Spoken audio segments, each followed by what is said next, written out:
Low-key geek. Hey, he's a low-key geek. He tries to be out there when he wants to be, but hey, he's a low-key geek.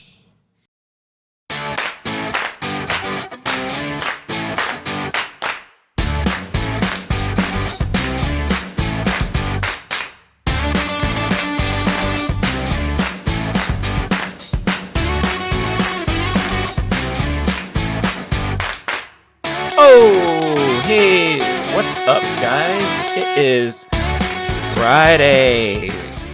Here we are. It is end of the week. I'm sure there's a whole bunch of you that is excited for Friday, excited to get your week over with, get the weekend started.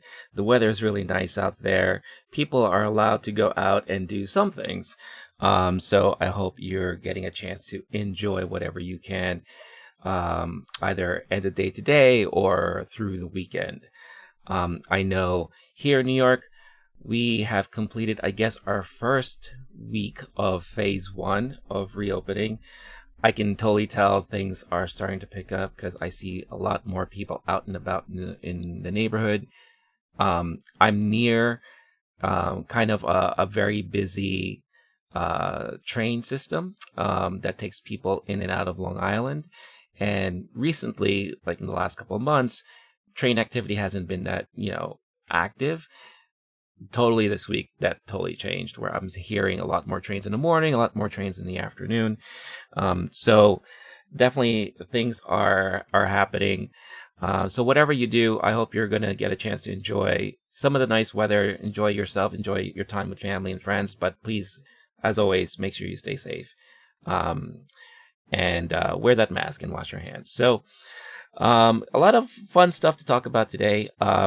This is my first live podcast since last week. I took a little break because I did a 12-hour stream on Sunday to kind of help spread awareness and raise some funds for Black Lives Matter, which was a lot of fun. And again, thank you for those who joined me along that journey. It was very tiring after a while, but it was interesting because after I was done, I was so hyped up with energy. I guess that's what happens when you end the night with a DJ Hero dance party.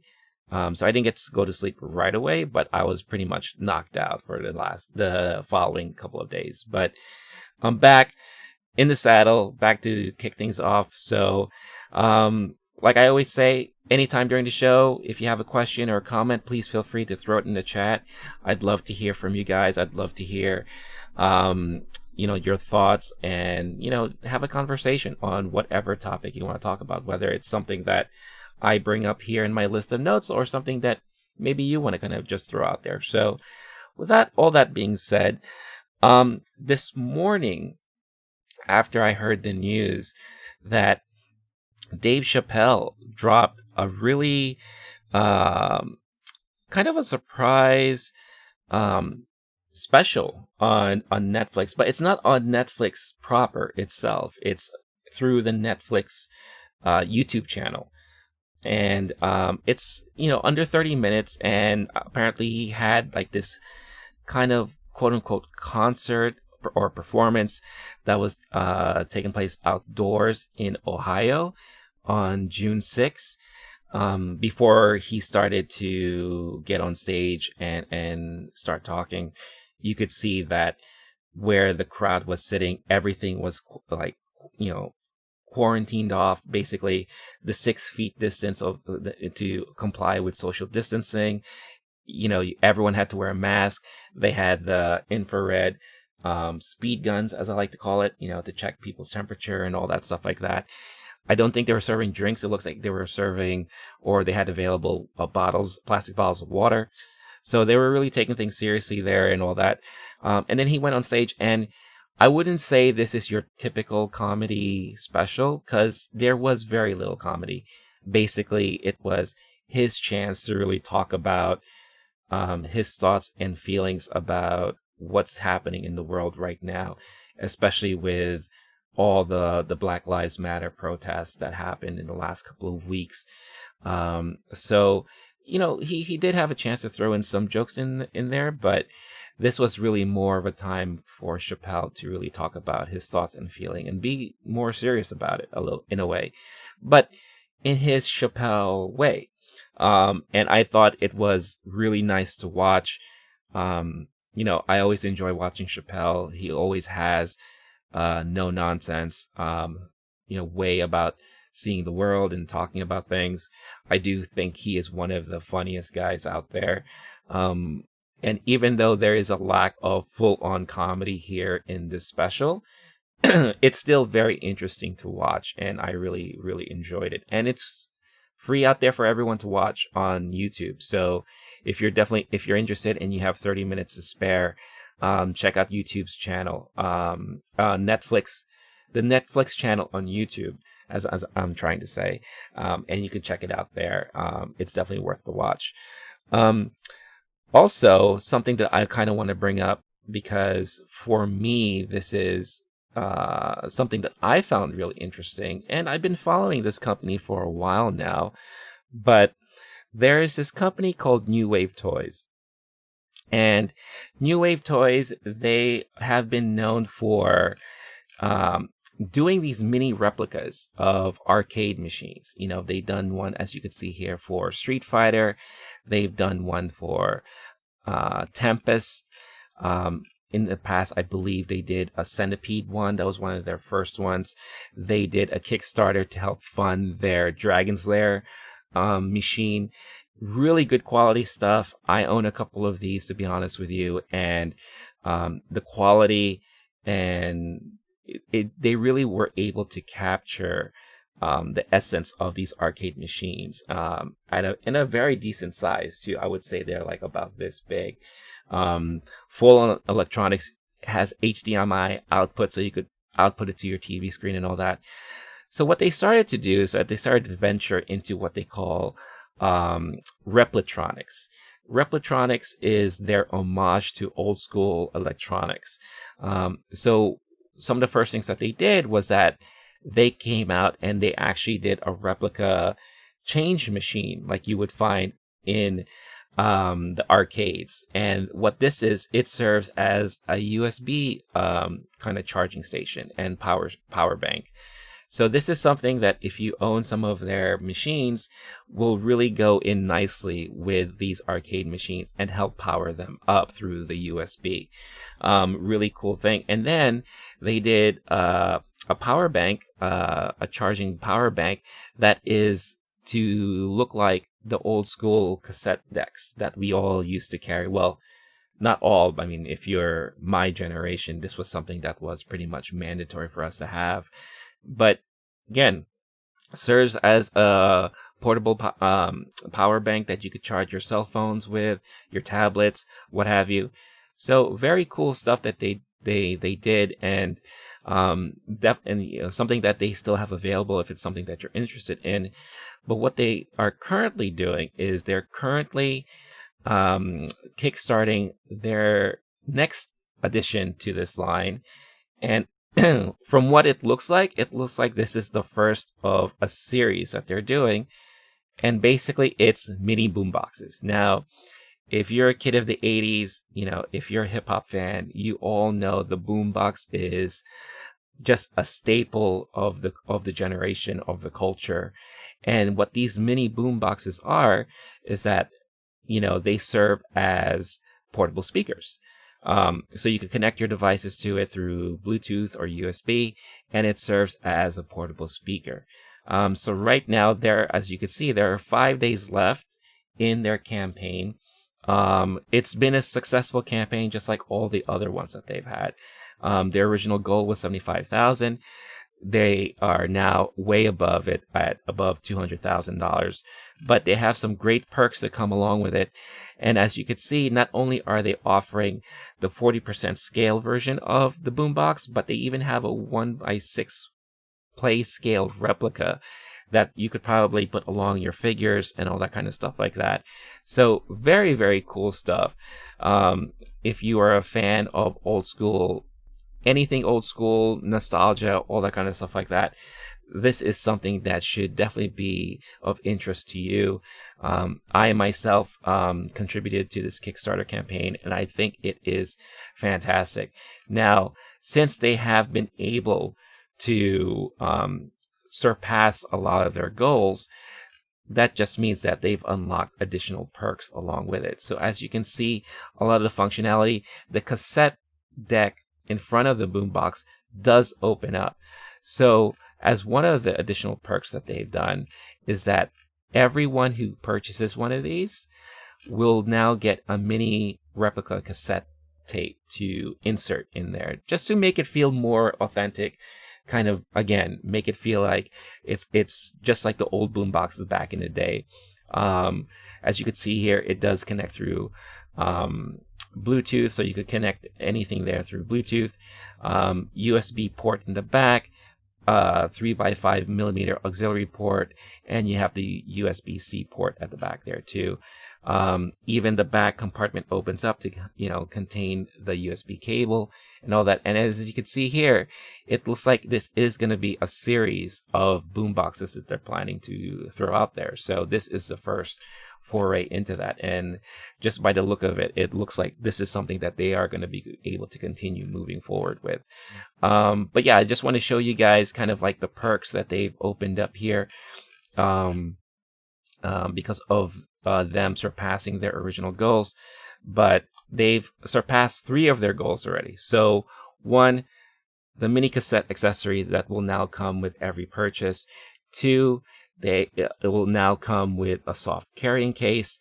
And the 3rd, which they just announced over the weekend, there will be a replica remote control prop that will come with every boombox that is purchased. So I think it's awesome stuff. The email that I received basically had their rendering of what the control might look like, and it looks like it might be a wired control, but they're debating whether or not to make it wired or infrared or maybe USB, Bluetooth, whatever the case is.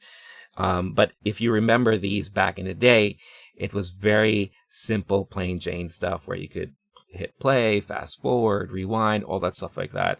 So very, very cool stuff. Again, if you are like me and you're very much into unique collectibles, but also functioning collectibles, to add a little spice to your collection and all that, definitely check out their Kickstarter. Check out New Wave Toys. They can be found at newwavetoys.com, and even there on their homepage, you have access to the Kickstarter campaign that ends in just under 6 days. So again, I highly recommend it, and I think this will be a great addition to anyone's collection there. So that being said, again, I got a couple more things that I'd love to kind of chat with you guys, bring up maybe some things that you guys have missed along the way. I feel like with all the things happening now, it's very easy to miss a lot of the news. I think a lot of you didn't miss the news from yesterday when the big PlayStation 5 reveal stream came out, and all the titles, all the games that were kind of introduced and demoed, and of course the hardware itself. So, I did a live reaction and commentary of the Sony stream on Twitch. So if you're interested, go to my Twitch channel and you could still see it up there. I did a deep dive of the entire stream with Paul of Paul Programs. So do check it out on his YouTube channel and his Twitch page whenever you get a chance. We had a lot of fun talking about it. And I feel like, we're suffering now from the hangover of all that news. Definitely the memes and the internet are going crazy with the design of the PlayStation console, the PlayStation 5 console. I've seen anywhere between, as you can see in the thumbnail of this video, a duckbill, people kind of, saying it resembles cable modems or routers. It looks like a tower from Lord of the Rings, whether it's Orthanc or the where the Eye of Sauron is. I saw someone kind of pretend like it was a suit jacket and someone was wearing it and walking around. So the internet is very quick to react, and it's very funny. But yeah, it's kind of hard not to ignore the fact that PlayStation 5 is coming, and they came in hot with all their news and information. So I'll talk more about that, some of that stuff, a little later in the show. Right now, I just wanted to kind of touch base on some of the stuff happening in the movie, Hollywood, and TV world. So in California, it was announced earlier this week, and today is the day that theaters and cinemas are given the okay to open up again. I don't know what the outcome will be like. I'm sure there are a handful of people out there, or a good amount of people, who are really itching to go back to the movie theaters and watch movies, when I believe it was either Regal or one of the other chains made an announcement that we are opening soon on Facebook. Or I think it was Twitter.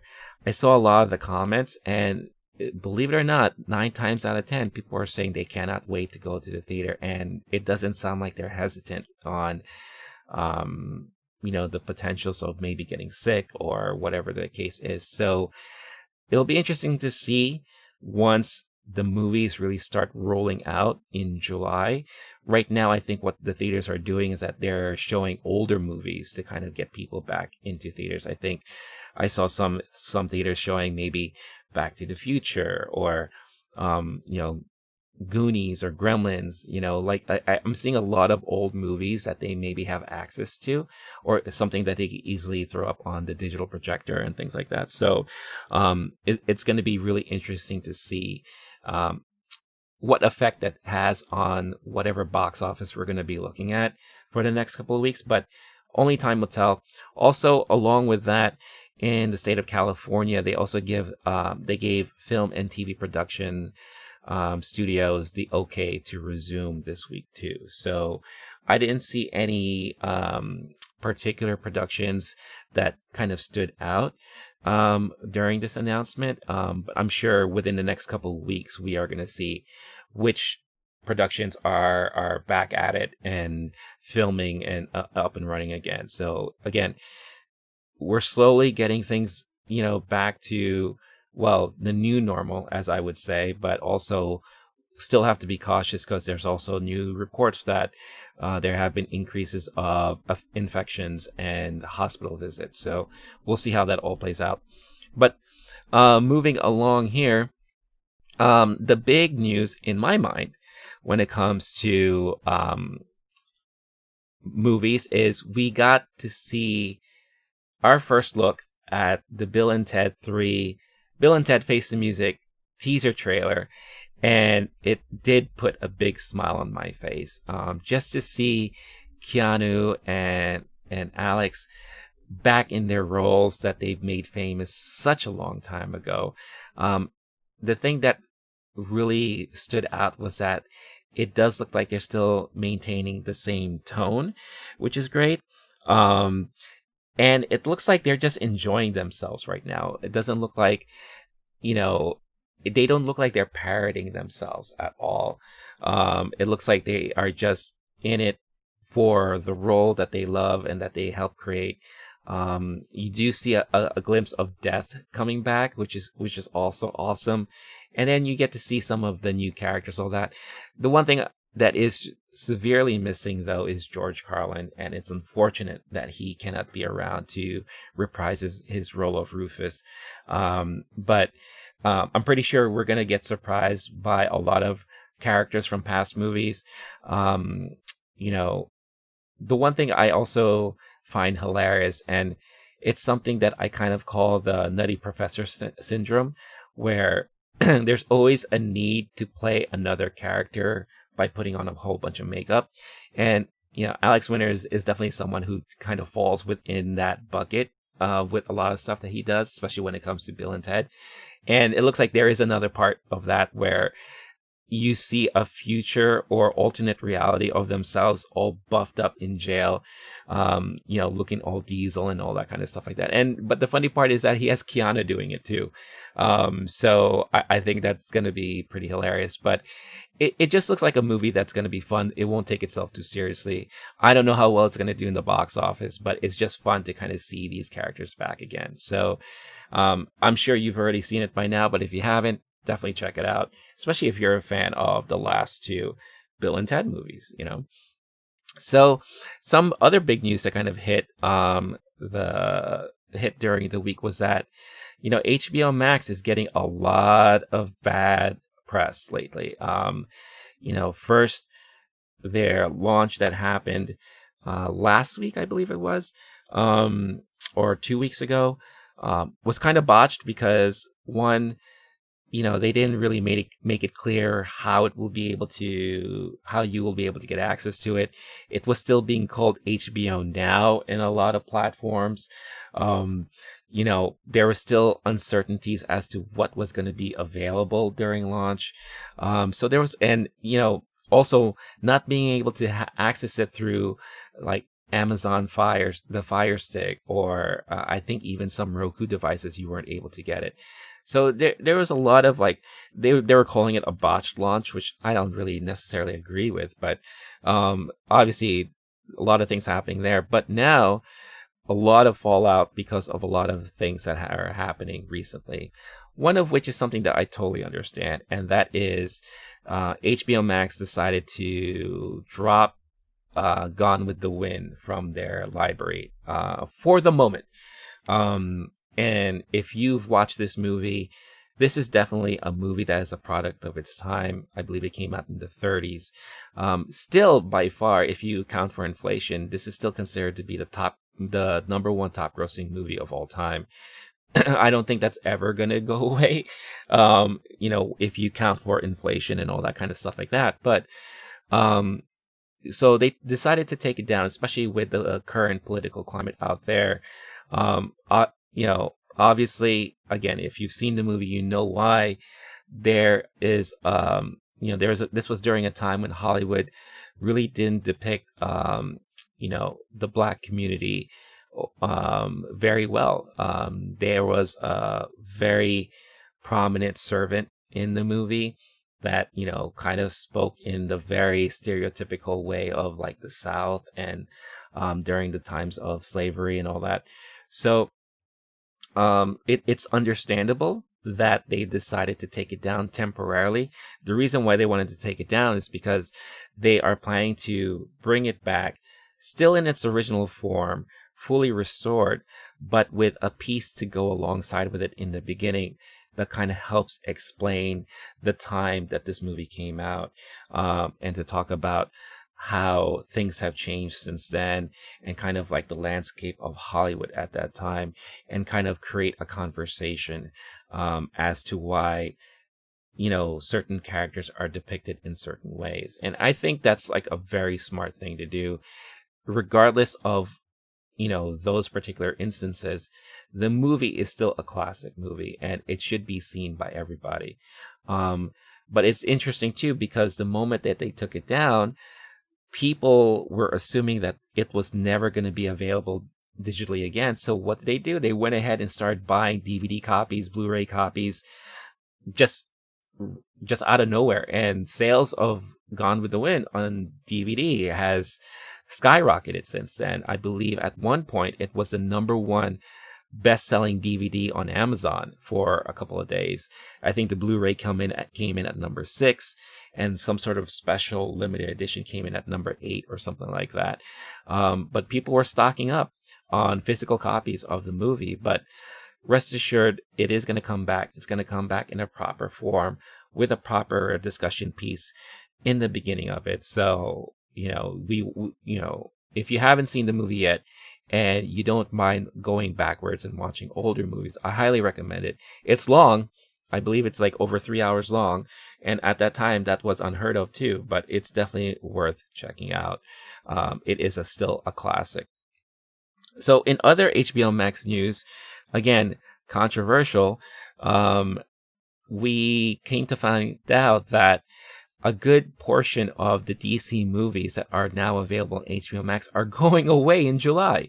It's only a couple of weeks after HBO Max launch. So these titles include Wonder Woman, Suicide Squad, Justice League, Batman v Superman, and a bunch of other titles like Jonah Hex, Steel, some of the animated movies and all that. So they are just going away. And this was announced without, I guess, full understanding as to why that is. There's speculations, and I believe it's to be true, that I'm sure a lot of these movies, their rights have been secured by other streaming platforms, maybe in Netflix, maybe the DC universe, proper or whatever it is, before HBO Max launched. So maybe what they did is that they threw HBO Max a bone saying, okay, here, for your first month of launch, you could have these titles there, but they need to fulfill their contracts with us afterwards.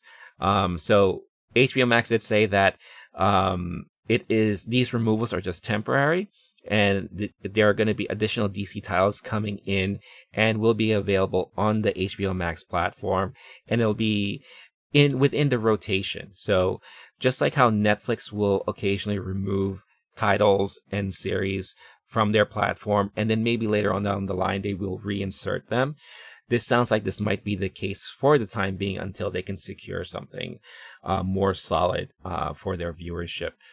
Again, if you watched one of my older podcasts, I mentioned that, the relationship between HBO Max and Warner Brothers, or the DC Universe platform, is still kind of being worked out on, and we're not really sure what DC properties we're going to be able to see on HBO Max, even though there was an earlier understanding that we were going to be able to possibly see all of them. So time will tell. I think this is another situation where, maybe HBO Max launched way too soon, way too fast before they could iron out a lot of these things. But, decisions were made, and hopefully within the next couple of months, things can be a little bit more clear, and then we could start seeing more things there.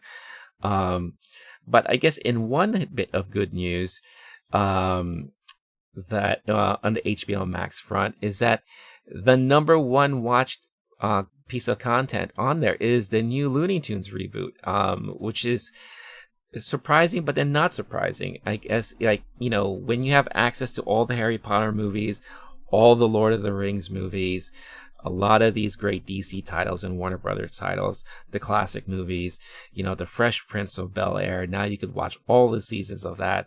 You have Friends now back in the fray.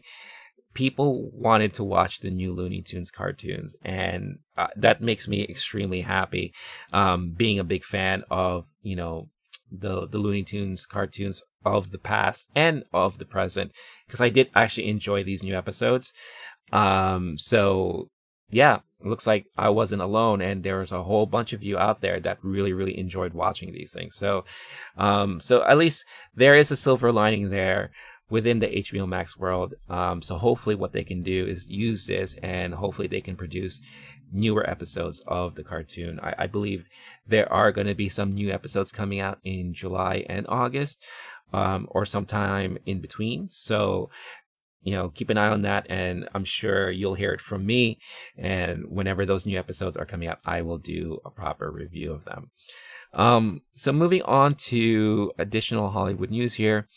It was announced today that there are going to be some new changes to the Oscars and how they secure votes, how many titles are, or how many nominees are allowed per category, what they're going to be doing to improve on actual viewership of all those eligible titles, and how to constantly still increase diversity within their board. They announced they're going to be limiting some terms, so that they can have a proper rotation of who are the board members, who are going to be part of the voting community within the academy and all that, which is a lot of great news. I know they've been working on that for a while, but the two highlights there on top of that is that the Best Picture category will now be mandatory 10 nominees. In the past, it would always be a fluctuating number between 5 and 10 based on the voting. And the voting would be kind of a scaled voting. And that's when they would determine how many nominees would be allowed in this category.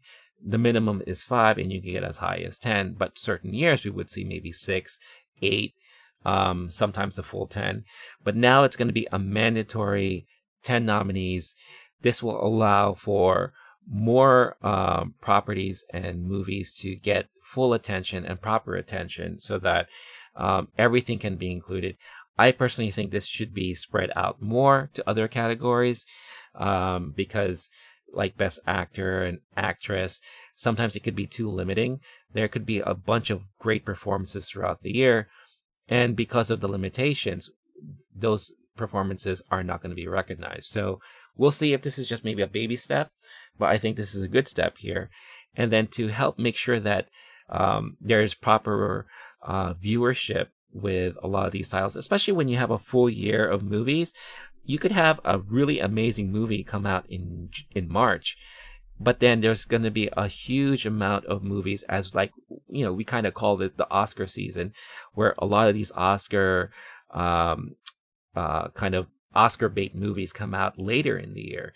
So a lot of these voting members would only watch these movies later in the year and totally forget about all the other titles that they've seen earlier in the year. So what they're going to do, the Academy will start implementing what they call a quarterly viewing process through a streaming site that they have called Academy Screening Room, which is something I've never even heard of before. I don't know if it's new or if they've always had it.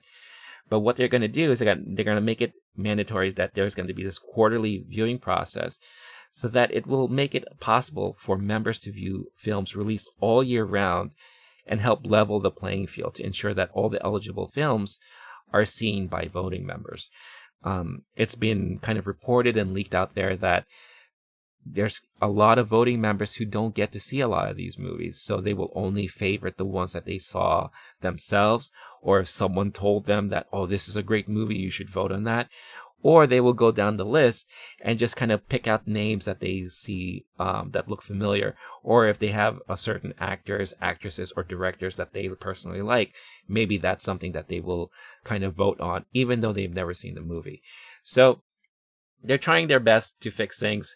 I know it's not an easy task, but hopefully they can get things right, and hopefully more movies can be properly paid attention to and represented, because we've seen so many times when movies that maybe the general populace or the movie going audience really, really loves, and then we don't get to hear about it come Oscar time. So we'll see how this plays out, and again, we'll see how long they're going to be able to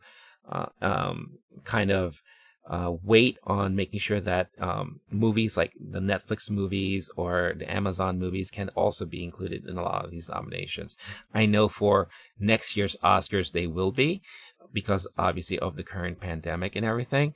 But let's see what will happen if that's something that could be carried on in the future. So moving on to other news, the latest from Tom Hanks is a movie called Greyhound. Greyhound is a movie about a naval captain during World War II who has to protect a convoy of 37 ships from Nazi U-boats. It's one of those naval action dramas. I guess you could kind of call it Saving Private Ryan, but on the sea in a way. But they decided that they're skipping movie theaters completely, and Apple TV secured the rights for this movie, and they finally announced when they're going to be releasing it. So July 10th is going to be the official release date of Greyhound on Apple TV Plus. So if that is a platform that you have, I don't have that, you can catch Tom Hanks, his latest and greatest. So along with moving on to another fun bit of news here in the movie world, Adam Goldberg. And if his name sounds familiar to you guys, maybe you recognize him because he is the creator of the Goldbergs TV program, which is that nice little throwback show that a lot of people love to watch. But recently, Josh Gad has been doing these series of uniting, a lot of cast members from older properties. He did one with Back to the Future. He's done one with, some of the Lord of the Rings guys. I think one of the first one he did was with I think it was with Back to the Future or something else. But he did one with the cast members of the Goonies, and he was able to get all the Goonie cast members together.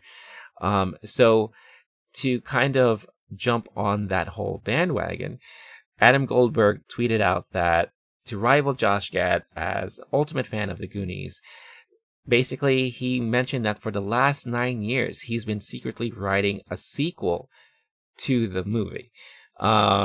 He was supposed to have a big meeting scheduled with Richard Donner, but it was canceled due to the lockdown. But once the lockdown ends, he promises that he's going to have that meeting to propose what he has written down. And he kind of tweeted out a picture of the proof of concept and the kind of like the first page of the script that he's been working on. I heard he also tweeted out the kind of an artistic drawing of a scene from his script, which involves some members looking at a very interesting pirate monument or something like that that's written in Spanish. So although you can't tell like who the characters are, I don't know if this is going to be the Goonies all grown up or if this is the kids of those guys. But it's interesting to hear that someone is still keeping the Goonies in mind. And will we see a sequel? We don't know. I feel like Hollywood is, keen on, bringing back a lot of older properties. We are supposed to be getting another Ghostbusters movie. We were supposed to get it this year, but it was pushed back into next year because of the pandemic. But what old is new, so we'll see if this is something that we'll be able to see moving forward. I think it will be fun and interesting. And the last bit of kind of movie and TV news, and again, something I find very comical, is that Space Force, the Netflix series that was very popular, one that launched a couple weeks ago, maybe in a little battle with our own President Donald Trump and Air Force for the name Space Force. Trump kind of mentioned his idea of building this Space Force in 2018, but only just unveiled like their logo and everything like that in 2019, late 2019, I think sometime in December of 2019. But when Netflix was working off of that idea in all of 2019, they trademarked the name Space Force in January of 2019 before anyone else ever did. And the trademark is legal in the US and in many other countries. And it's one of those, first to use kind of trademarks where, you could register a trademark, but whoever uses it first gets to claim ownership over it. And obviously, Netflix beat the president to the punch there. So I saw some back and forth where the Air Force was admitting that, they're not aware of any trademark going on and all that. But basically, this is something that is starting a conversation. And I do find it just funny that a parody of something that is from our government is kind of winning one battle here. So just something I found very comical and wanted to share with you guys. So that pretty much covers a lot of like the movie Hollywood news of the week. Again, a lot happened, and I'm pretty sure now that things are slowly getting back up to speed. We're going to start hearing more and more new news in the coming weeks, which of course I find exciting because I kind of miss talking about the ins and outs of movies in Hollywood. But if there's anything that I may have missed or anything you wanted to touch on, as always, feel free to chime in on the chat. So moving on to gaming news. There was one big thing that dropped this morning, which really opened my eyes up, and and the way I found out was through Twitter when I looked at my Twitter this morning. And basically, I think the Xbox website was doing some updates. I think they kind of released more spec details of their Series X console. IGN kind of ran with the story of that earlier today, but somehow by updating the website, they accidentally leaked something that they may not have, should have, and that is they leaked this photo and the title Star Wars Squadrons, coming soon, basically. And obviously I got really giddy and excited because obviously, if you know me by now, I'm a huge Star Wars fan. Two, the recent Star Wars games that have come out, I've really enjoyed, and whether it's Battlefront or the recent Jedi game that came out for the single player game. So when this was leaked, it had everyone speculating, and basically EA has been working on the secret title that we didn't know about. From the look of it and how they described it, it looked like it was going to be a Starfighter-based game. So basically, similar to like Rogue Squadron, like that series back in the day, where it's going to be 100% focused on ship battles and missions and things like that. And then, to our delight, later on in the day, in the afternoon, EA tweeted out and finally confirmed that this is indeed a new title and that we will be getting a trailer as soon as Monday. And I think that pretty much put another smile on our faces.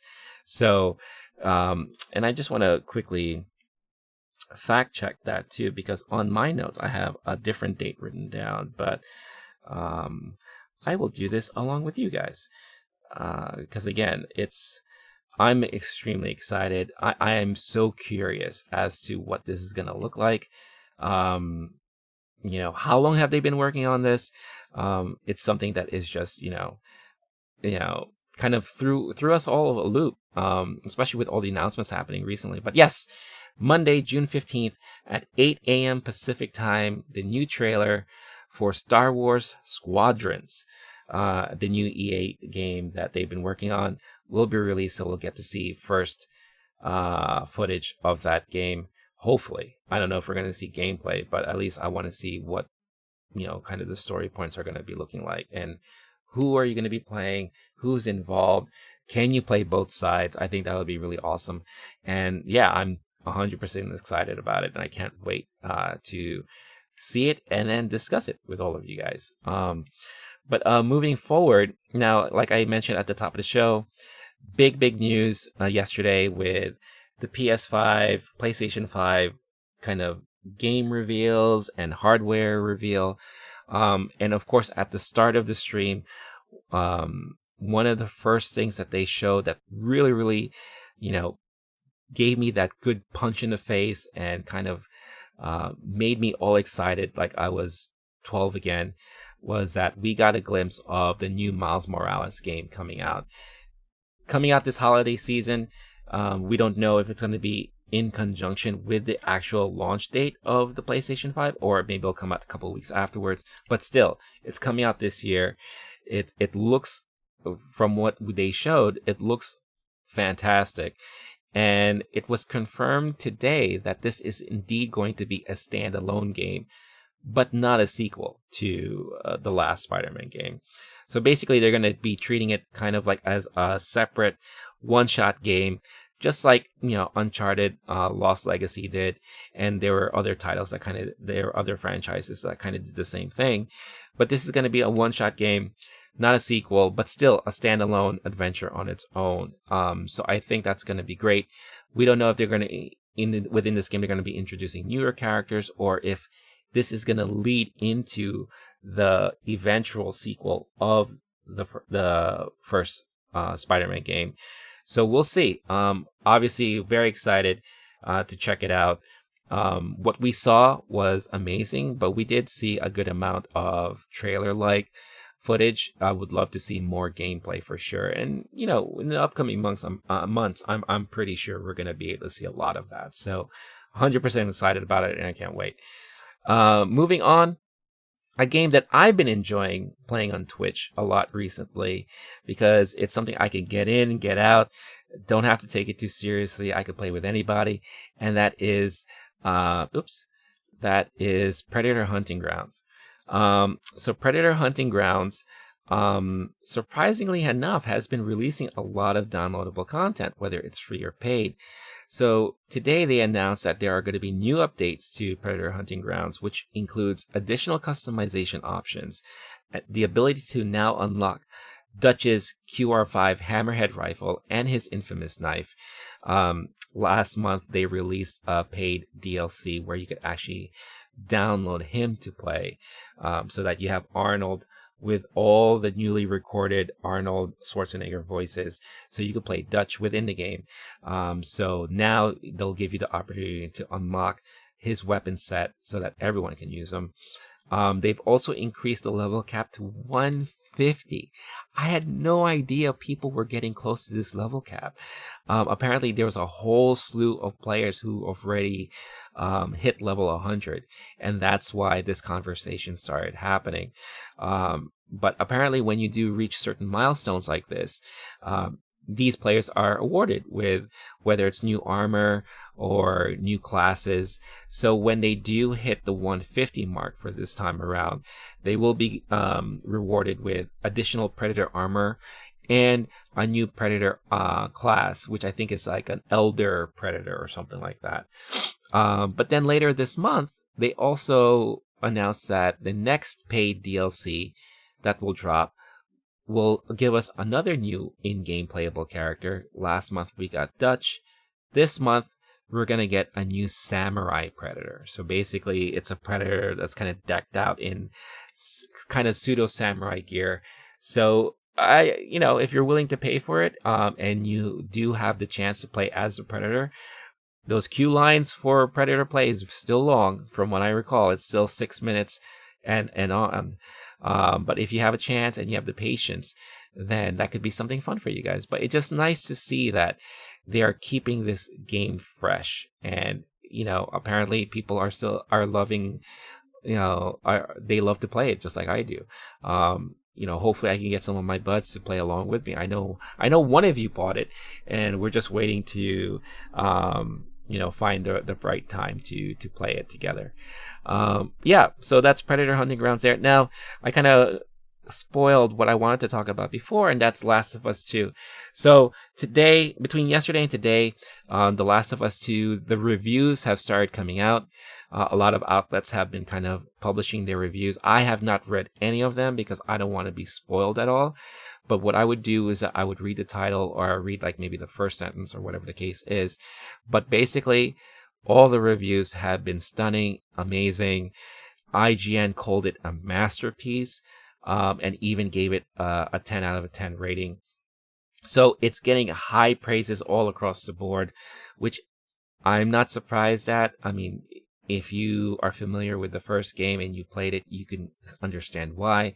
That first game was an experience, was a fantastic story, and great gameplay. All of us have been waiting for this game to come out, and we're just around the corner. It's going to be coming out next week already, so a lot of us will be able to get our hands on this next chapter of Ellie. Very heavily focused on Ellie here. Ellie and Joel's still around, but we don't know what he's going to be doing. But it's great to hear that looks like they did an awesome job, and I can't wait to find out myself. And then don't be surprised if you start seeing me Twitch it as well, because I may have to push some things aside, because this is a game that, one, I don't want spoiled for me, because you know how the internet is. People are going to start playing it and start talking about it and all that stuff like that. But two, I just really want to experience it for myself. So definitely looking forward to it. And once next week comes around, I'm sure you're going to hear me talk about it for sure. In other piece of gaming news that may have slipped under the radar for some of you, Hasbro and a company called Outright Games publisher, they're currently working on a new Transformers game. The name of the game is Transformers Battlegrounds, currently in the works. Between Outright Games and Hasbro. It's planning to come out on consoles and PC in October. So we are going to get it this year. And basically the game is kind of described as a tactical warfare adventure. They haven't given that much details. This is one of the very few looks that we have of the game. It kind of looks like as if you're playing with the figures themselves. So I don't know if it's one of those like toy soldier scenarios where your actual Transformer action figures are coming to life and they battle each other. I don't know. It just looks like, you know, this is like a toy set, or maybe this is just the art style that they decided to go with. But my criteria is that keep it G1 first generation, and I'm golden. If you can keep it all along those lines and make it very retro and old school, then that could be a lot of fun. You know, tactical warfare adventure sounds great. Will there be strategy involved? We don't know. But it sounds like it's a good thing. Good versus evil. Autobots versus Decepticons. I think that's going to be a lot of fun and something to look forward to. They did say that they're going to start releasing more information in the next couple of weeks and months before launch. So hopefully we can get to see gameplay footage, a trailer. Who are you going to be able to play? How are you going to play? So definitely looking forward to that moving forward. Now, something that somewhat ties in with yesterday's PlayStation 5 game reveals. One of the titles that was mentioned was Ghostwire Tokyo. And one of the, actually, the former creative director of that game is Ikumi Nakamura. Now, if you're not familiar with the name, maybe you're familiar with the face, but Ikumi Nakamura was, she gave a speech at one of the conferences at E3 of, I believe it was last year. And obviously everyone fell in love with her because she's very energetic, very animated, very excited about Ghostwire when she was talking about it. But then unfortunately, for whatever reason, she decided to leave the company to pursue her own personal interest. But IGN Japan had an interview with her, you know, talking about her work with the Evil Within series and, you know, just kind of find out what she's been up to. And she had a chance to talk with the fans and all that. But one thing that she definitely mentioned was that she has a project that is very close and dear to her heart that she really wants to see lift off the ground. And that is a sequel to Okami. She has been working really hard on her concept. She is an art director too, so I'm sure she has a lot of concept art of stage levels or whatever the case is. But she really wants to make this become a reality. And she said that once quarantine lifts, she plans to visit Capcom to pitch the idea. She also mentioned that at working through this, she's only had one director in mind, and that would be Hideki Kamiya. Hideki Kamiya is the director of the original Okami game, and also was a director on Resident Evil 2 and Bayonetta. So could we potentially see a sequel to Okami? I think we are long overdue for one. That game, not only is it fun to play, but it is extremely beautiful in the art style, and kind of introducing to a more general public, kind of like the Japanese paintbrush art, and the way that they were able to incorporate that within the gameplay. I think it was brilliant. They did come out with the remastered versions. I don't know if it was last year or a couple of years ago, but I was playing through that. I need to get back into that because I was really enjoying it. And it's just a really fun game, and the character designs are fantastic. First Four Figures, if you're familiar with that company who does these like really massive statues based off of video game properties, they did an Okami statue, which I had to purchase, and maybe I will do an unboxing as soon as I receive it. But again, it's a series that I love so much, and I am a sucker for unique art style within games, especially if it really intertwines with the play style of the game, and Okami is definitely one of them. So I'm keeping my fingers crossed that this becomes a reality, because that would be a lot of fun.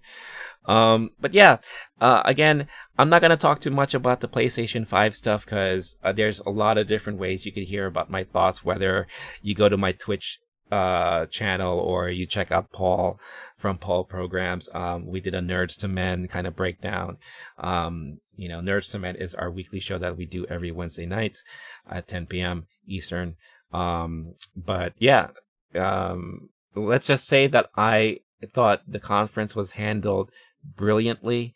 Sony really stepped it up, especially when you compare to what they did last year. And they really put their best foot forward. The pacing of the stream was perfect. They gave us what we've been, eagerly waiting for, and that's basically gameplay footage and hardware reveal, and that's what we got. And don't mind that, that's just my phone that's connected to the bell downstairs. They can wait. It's quite all right. Sometimes I get people that I don't even know ringing my bell. So the song "You Can Ring My Bell" does not apply to a lot of these people. But basically, from beginning to end, I was pretty much glued to the entire conference, and it was, the stuff that they showed was amazing. A good mix of first party, third party stuff, bringing back older characters, older franchises in a new gen platform to make them new again, and introducing a lot of new IPs as well, which is fantastic. So I would love to see what Microsoft have up their sleeves come July, when they promised us a similar type of reveal. They definitely have their work cut out for them. They have the ability to wow us too. Let's give them a benefit of the doubt, but they are behind right now, and they're behind by quite a bit because Sony, came out, guns a-blazing. So we'll see what will happen. But yeah, those are my quick thoughts on the whole PlayStation 5 reveal from yesterday. So moving on, and something that I love to do every Friday is I like to talk about what's coming out so that you can enjoy watching at home. So basically what to watch over the weekend. There's a lot of stuff that's out there. Obviously, I mentioned the Chappelle special that I do encourage a lot of you guys to check out. For your kids, the first 2 episodes of the Jedi Temple Challenge show on Star Wars Kids, they released episodes 1 and 2. I checked it out yesterday, and it is very cute. It's going to be a lot of fun for kids to watch. Really heavily reminds me of Legends of the Hidden Temple back in the Nickelodeon days. So definitely do check that out on YouTube. But there have been at least 3 main movies that really came out today for us to start watching over the weekend. The first one is the latest from Spike Lee. It's called Defy Bloods. It is a Netflix movie, so you can only catch it on Netflix, but it comes out today. Basically, the movie is about 4 African-American vets. They battle who battle the forces of man and nature when they return to Vietnam, seeking the remains of their fallen squad leader and the gold fortune that he helped them hide. This movie stars Chadwick Boseman, Delroy Lindo, Paul Walter Hauser, just to name a few, but it's been getting high praises and really well done, like really good reviews out there. So this is something that I definitely personally want to catch and watch myself over the weekend. I was a huge fan of BlacKkKlansman when that came out. So it's nice to see that Spike Lee is continuing putting out such high quality stuff out there, because in the past, I'll be honest, Spike Lee was a lot of hit or miss for me. There was some great stuff that he put out there, and then some stuff like, okay, maybe it just really didn't resonate with me personally. But with what I've been hearing about Defy Bloods, this is something I definitely want to check out. So it is now available today on Netflix. The next title that came out today, this time on Disney Plus, is Artemis Fowl, based on the popular YA book series. Artemis Fowl is a 12-year-old genius and descendant of a long line of criminal masterminds. He soon finds himself in an epic battle against a race of powerful underground fairies who may be behind his father's disappearance. This movie stars Judi Dench, Josh Gad, just to name a few. If you are familiar with this title, Disney was planning to originally release this in the theaters, and then because of the whole pandemic situation, decided that it's going to be released on their own platform, on Disney Plus. And I think we are all starting to know why, because reviews started coming out for this movie yesterday, and let's just say it's being called a stinker, a huge stinker. A lot of people are really poo-pooing on this title, on this movie. I don't know if I'm the right audience to watch this movie. Don't get me wrong, I don't mind watching movies from like young adult books and things like that. I've never watched Divergent or whatever that is. Of course, Harry Potter is something that I really thoroughly enjoyed. I mean, I even freaking watched the first movie in the Twilight Saga, which was, for me, god-awful. But I read all the books, which was fantastic. So I don't know if this is something that I would personally catch myself. Maybe just out of morbid curiosity, I might just check it out. But reviews have not been good on it at all. If you have kids who maybe been waiting to watch this movie, give it a shot. And if you do, let me know. And then we can maybe have a discussion about it. Maybe you can convince me to check it out. I don't know. We'll see. But yeah, Artemis Fowl is now available on Disney Plus. And the last of the biggest movies to come out is the latest from Judd Apatow, and that is The King of Staten Island. It is available on demand through iTunes, Amazon, wherever you purchase digitally your movies or rent your movies online. It is now available today. Basically, it's a semi-autobiographical comedy dramedy about Pete Davidson growing up in Staten Island, including losing his father during 9/11 and entering the world of stand-up comedy. Obviously, it stars Pete Davidson, but you could also see Marissa Tomei, Bill Burr, and Steve Buscemi in this movie. Now, when I watched the trailer, and I even kind of reviewed the trailer in one of my shows, it looked very heartwarming and very touching. I have not been a huge Pete Davidson fan for a good amount of time. Some of his more recent SNL stuff got me laughing and all that. So I am somewhat curious about this. I do like Judd Apatow, but his movies are also hit or miss too. But if I'm going off the trailer alone, this looks like something that I would be interested in because of the tone and the pace of the movie and how it kind of felt very touching and heartwarming. So I'm going to see if I have time to check it out this weekend. If not, definitely in the next week. But if you do, again, let me know. But it is now available for you to watch on demand. Now, it wouldn't be a Friday if all I talked about were good, legit movies. Let's talk about some freebies to watch this weekend. Again, these are movies that are for free that you could watch on YouTube with ads, of course. Unless you have, I think, YouTube Premium, then I think they take the ads out. But these are movies that are considered to be B-level movies, sometimes C-level movies, or just B for bad movie.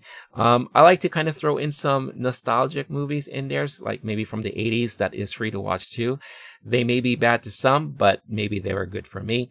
But the first one I have on the list for today is a movie called Dirty 30. Dirty 30 is a movie that came out apparently in 2016. I'm pretty sure it was straight to video. But it's a movie about lifelong friends, Kate, Evie, and Charlie, who find themselves in a rut. On the eve of Kate's 30th birthday, she agrees to let Evie and Charlie throw her a party. But what's supposed to be a simple celebration becomes a wild who's who of past and present, and things quickly spiral out of control. So, if this sounds like something that resonates with you, maybe you kind of just want something in the background that maybe you could chuckle at from time to time, this could be a movie for you here.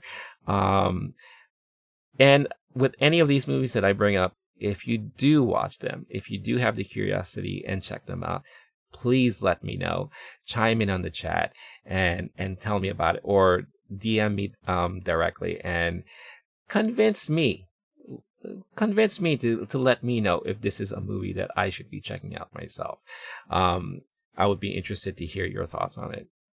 The next selection I have here is one of those throwback nostalgia movies from the 80s, and that is The Gem, starring Sylvester Stallone, that is called Over the Top. Yes, you could watch Over the Top free on YouTube right now, and I encourage all of you to watch this movie. It's a movie that came out in 1987, and it is an arm wrestling movie. You know, whoever thought that there would be a movie based off of the sport of arm wrestling, but he did, and he believed in it, and that's why he made a movie Over the Top in 1987. Here's a description of the movie. Some fight for money, some fight for glory. He's fighting for his son's love. Now, if that doesn't get you, I don't know what will. But Sly Stallone blends action with sentimentality in this family action drama as struggling trucker Lincoln Hawk. I mean, come on. With a name like Lincoln Hawk, how can you not love this? Who, following the death of his estranged wife, strives to rebuild his life.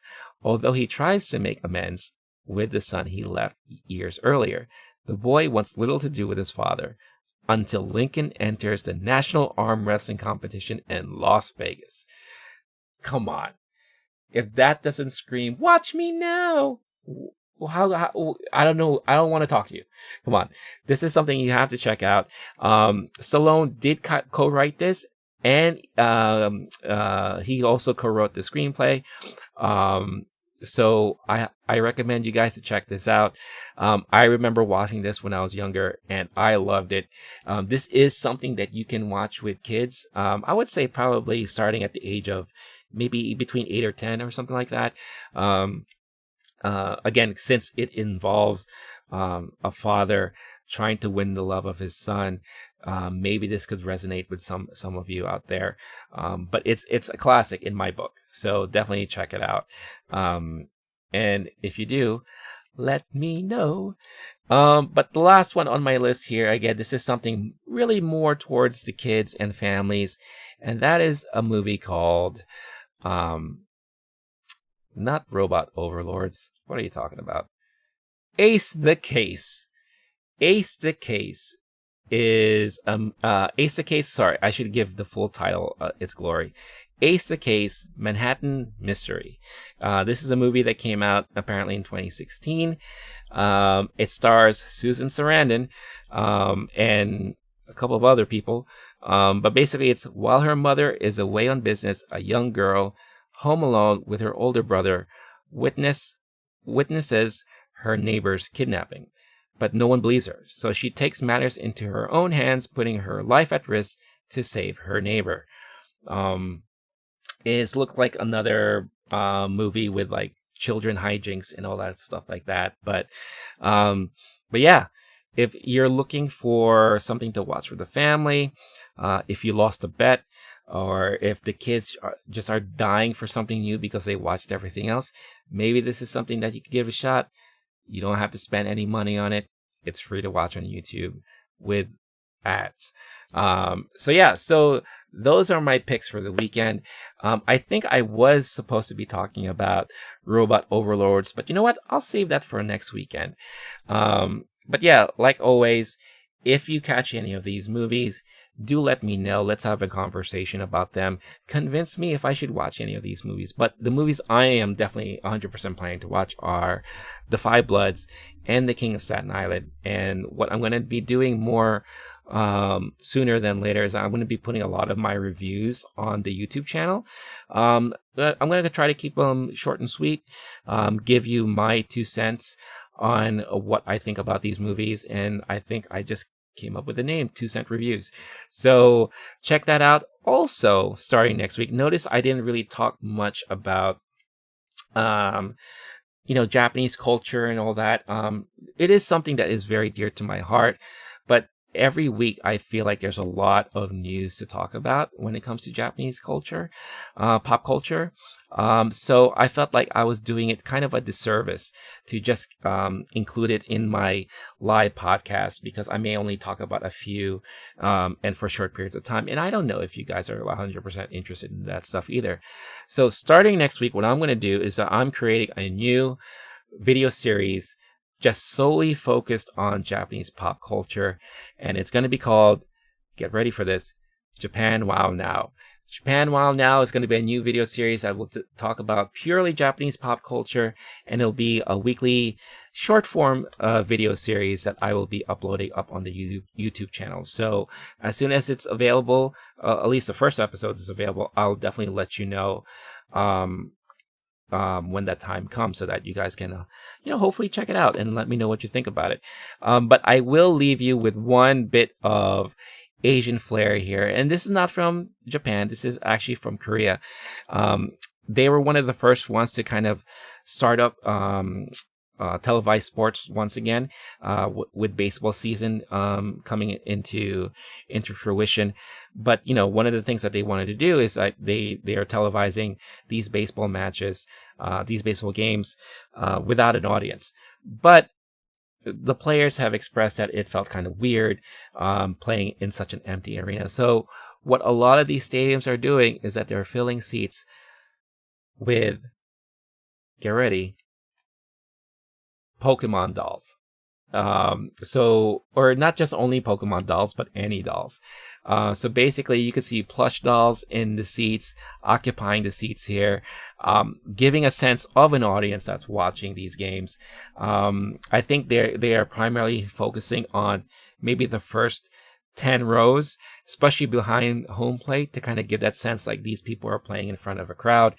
But I found this extremely hilarious, and you can see different, like you have Winnie the Pooh in there, you have Mickey Mouse, along with SpongeBob, and a full cast of characters from like a lot of different series, including Pokemon. But apparently that's not the only thing that they're doing. You can see there's a lot of different matches that are kind of following suit with this type of way of doing it. And you have plush dolls that are practicing social distancing here. Then you have those that aren't. I just think this is hilarious, and this is really funny, and this is something you'll never see here in the States. At least I don't think so. But you also have it where they have paper cutouts of mascots. I'm assuming these are cutouts of possibly celebrities that they're filling seats with. Even blow up, characters, so it's all very interesting here. And it's very hilarious. You even have the cheerleaders performing in front of them to, again, give it that sense as if they're performing in front of a crowd, and to make it entertaining, especially for like the TV viewing audience, because I think the majority of this stuff is done for those watching the sports on TV. So I found this very comical. I hope you do too. But something, again, I wanted to share with you guys. But it looks like, with that being said, that is this Friday's show. So let's hit that music. And again, thank you for watching. Really always happy to, spread some love with all you guys, talk about stuff within this community, the geek pop culture community. And I always encourage you guys to join so that we can have great conversations about this, help keep our minds off of things and all that. But, that being said, if you are around later tonight, you can catch me on Twitch, starting around 9 p.m. Eastern Standard Time, when I start my Flashback Friday series, once again, playing Brutal Legend, part 2 of my original playthrough, so definitely check that out. And then I'll be back again on Monday, 8 p.m. Eastern Standard Time, with another live podcast. So that being said, stay cool, stay classy, stay safe, be kind to one another, wash your hands, wear a mask, and with the weekend coming up, make it a memorable one. Enjoy it with your friends, enjoy it with your family, enjoy the nice weather, but be careful out there and be safe. And then I will see you guys next time. All right, thanks guys. Peace.